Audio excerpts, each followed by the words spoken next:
حضرت علی سے کسی نے پوچھا، یا علی، آپ کی زندگی میں کوئی ایسی حسرت جو رہ گئی ہو؟ تب حضرت علی نے فرمایا، 2 حسرتیں رہ گئیں، ایک جتنا مجھے علم تھا اتنا کسی نے پوچھا نہیں، اور دوسرا جتنا میں سخی تھا اتنا کسی نے مانگا نہیں۔ آپ نے فرمایا، زندگی کے 3 سنہری اصول ہمیشہ یاد رکھو۔ ایک یہ، اس سے ضرور معافی مانگو جسے تم چاہتے ہو۔ دوسرا، اسے مت چھوڑو جو تمہیں چاہتا ہے۔ تیسرا یہ، اس سے کچھ نہ چھپاؤ جس پر تم اعتبار کرتے ہو۔ آپ نے فرمایا، دوست سے سنبھل کر دوستی کرو، ہو سکتا ہے وہ کسی دن تمہارا دشمن بن جائے، اور دشمن سے سنبھل کر دشمنی کرو، ہو سکتا ہے وہ کل تمہارا دوست بن جائے۔ زبان کا وزن بہت ہی ہلکا ہوتا ہے، مگر بہت کم لوگ اس کو سنبھال پاتے ہیں۔ آپ نے فرمایا، جسم ایک دکان ہے اور زبان اس کا تالا۔ جب تالا کھلتا ہے تو معلوم ہوتا ہے کہ دکان سونے کی ہے یا لوہے کی۔ زندگی تیز ہواؤں کی مانند ہے، جس نے اس کی آندھیاں برداشت کر لیں وہ کبھی غم کی گھٹا نہیں دیکھتا، سر سبز و شاداب باغ دیکھتا ہے۔ حضرت علی سے کسی نے پوچھا، یہ کیسے پتا چلے گا کہ جو پریشانی یا مصیبت ہم پر آئی ہے وہ اللہ کی طرف سے آزمائش ہے یا ہم پر اللہ کی طرف سے سزا ہے؟ آپ نے جواب دیا، جو مصیبت تجھے اللہ کی طرف لے جائے وہ آزمائش ہے، اور جو مصیبت تجھے اللہ سے دور کر دے وہ سزا ہے۔ حضرت علی کے پاس ایک یہودی آیا اور کہا، میں نے سنا ہے کہ آپ مسلمان جب عبادت کرتے ہو تو وسوسے اور خیالات آتے ہیں، جبکہ ہم عبادت کرتے ہیں تو ہمیں نہیں آتے۔ حضرت علی نے جواب میں فرمایا، اگر ایک گھر فقیر کا ہو اور ایک گھر امیر کا تو چور کہاں جائے گا؟ یہودی نے کہا، امیر کے گھر میں۔ حضرت علی نے فرمایا، تبھی تو شیطان ان کو ستاتا ہے جن کے دل میں اللہ ہو۔ جن کے دل میں اللہ کی محبت نہیں ہوتی وہاں شیطان کا کیا کام؟ آپ نے فرمایا، جب تمہاری جان کو خطرہ ہو تو صدقہ دے کر جان بچاؤ، اور جب تمہارے دین کو خطرہ ہو تو جان دے کر دین بچاؤ۔ آپ نے فرمایا، یہ زندگی 2 دن کی ہے، ایک تمہارے حق میں اور دوسرا تمہارے مخالف۔ جس دن تمہارے حق میں ہو اس دن غرور مت کرنا، اور جس دن تمہارے مخالف ہو اس دن صبر کرنا۔ کسی کی مدد کرتے وقت اس کے چہرے کی طرف مت دیکھو، ہو سکتا ہے اس کی شرمندہ آنکھیں تمہارے دل میں غرور کا بیج بو دیں۔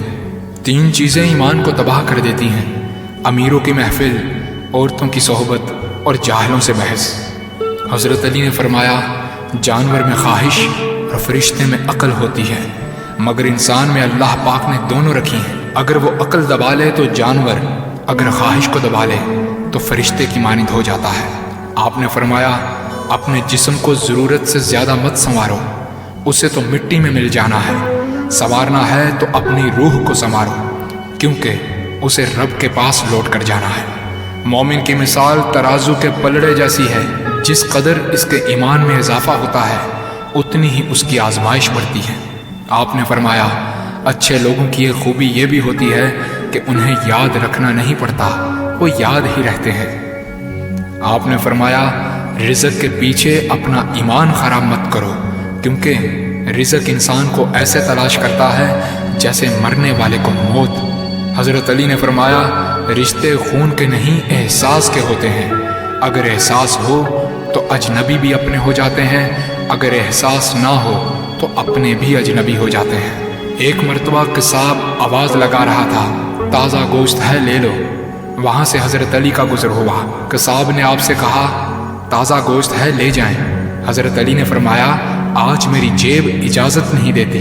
قصاب بولا، میں آپ سے ادھار کر سکتا ہوں۔ اس سے آپ نے ایک بہت حکمت سے لبریز جملہ ارشاد فرمایا۔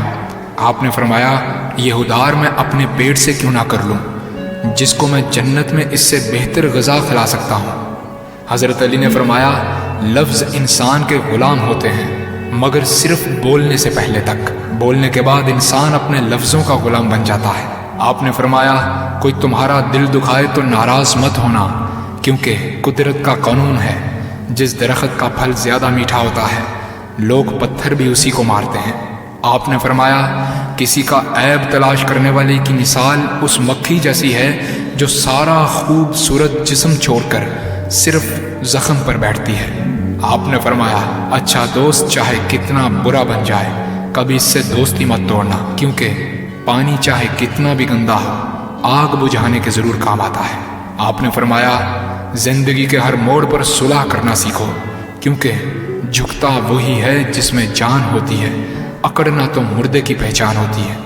دوست ہو یا پرندہ دونوں کو آزاد چھوڑ دو، لوٹ آیا تو تمہارا، نہ لوٹ کر آیا تو تمہارا وہ کبھی تھا ہی نہیں۔ بادشاہ نے وزیر کو انگوٹھی دی اور کہا اس پر کوئی ایسا فقرہ لکھوا لاؤ جسے میں خوشی میں پڑھوں تو اداس ہو جاؤں اور غم میں پڑھوں تو خوش ہو جاؤں۔ وزیر گیا اور انگوٹھی پر یہ لکھوا لایا یہ وقت بھی گزر جائے گا۔